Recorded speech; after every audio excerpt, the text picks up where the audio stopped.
MDH biryani મસાલા, પારંપરિક બિરયાનીનો અસલી સ્વાદ. असली मसाले सच सच MDH હુમલાના આતંકીઓના સ્કેચ સામે આવ્યા છે, જ્યાં પ્રત્યક્ષદર્શીઓની માહિતીના આધારે સ્કેચ તૈયાર કરી લેવામાં આવ્યા છે અને તપાસ એજન્સીઓએ આ સ્કેચ જાહેર પણ કરી દીધા છે. આ પહેલો સ્કેચ આપના ટીવી સ્ક્રીન પર જુઓ, ટીવી9ના સ્ક્રીન પર પહેલગામ હુમલાના આતંકીઓનો સ્કેચ. આ બીજા આતંકીનો સ્કેચ સામે આવી રહ્યો છે અને પ્રત્યક્ષદર્શીઓની માહિતીના આધારે આ બે સ્કેચ બહાર પાડવામાં આવ્યા છે.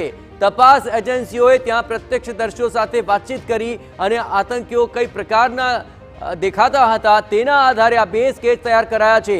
અને આ બંને ચહેરાઓ જુઓ કે જેમણે અંધાધૂંધ ગોળીઓ ચલાવીને 26 લોકોને મોતને ઘાટ ઉતારી દીધા. તો તપાસ એજન્સીઓએ બે સ્કેચ જાહેર કર્યા છે. બંને સ્કેચ આપ ટીવીના સ્ક્રીન પર જોઈ રહ્યા છો અને આ સ્થાનિક અને પ્રત્યક્ષદર્શીઓની વાતચીત અને માહિતીના આધારે સ્કેચ તૈયાર કરાયા છે.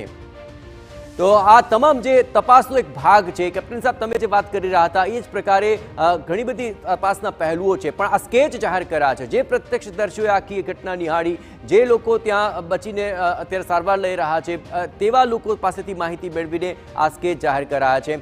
કેટલી મહત્વપૂર્ણ મદદ મળી રહેશે અને હજુ પણ આ અન્ય કેટલા એવા પાસા છે કે જેને લઈને આ તપાસ સઘન થઈ શકશે? કેપ્ટન સાહેબ.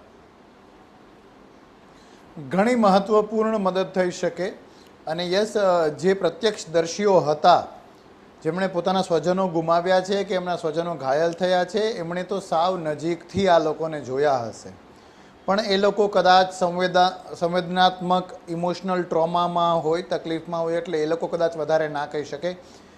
તેમ છતાં તેમની મદદ લઈ શકાય. ઘણા બહાદુર નાગરિકો આવી રીતે હોય છે જે આવી રીતે આગળ આવીને મદદ કરતા હોય છે. એ સિવાય બીજા પ્રત્યક્ષદર્શીઓ કે જે ત્યાં બીજું કોઈ કામથી હોય, ત્યાંના વેપારીઓ હોય, એમની પાસેથી પણ આ માહિતી લઈ શકાય.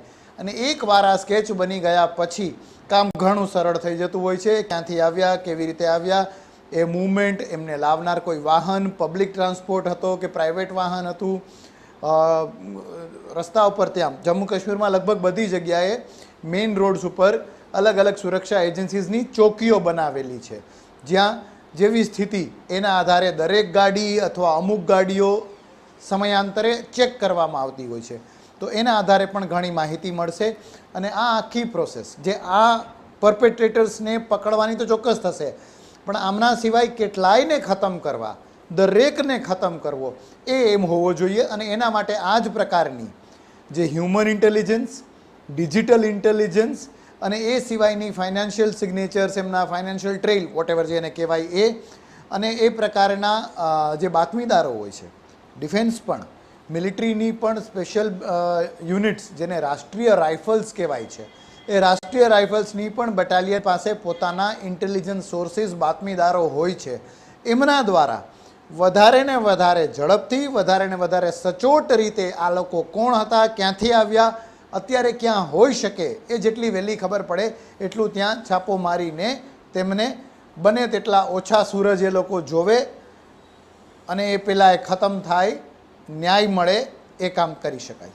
બિલકુલ, થેન્ક્સ લોટ કેપ્ટન સાહેબ. ટીવીના સાથે આખી વાતચીતમાં આપ જોડાયા અને એ વાત તો સ્પષ્ટ છે કે આ આતંકીઓને છોડવામાં નહીં આવે. તેમણે જે આ કૃત્ય કર્યું છે તે હિચકારું છે, દેશ વિરોધી છે અને તેમને વહેલામાં વહેલી તકે MDH કિચન કિંગ મસાલા રસોડામાં હોય તો આપણે કાંઈ પણ બનાવી શકીએ છીએ. રીંગણાનો ઓળો, બટેટા ફુલાવર, ભીંડી મસાલા અને બીજું ઘણું બધું.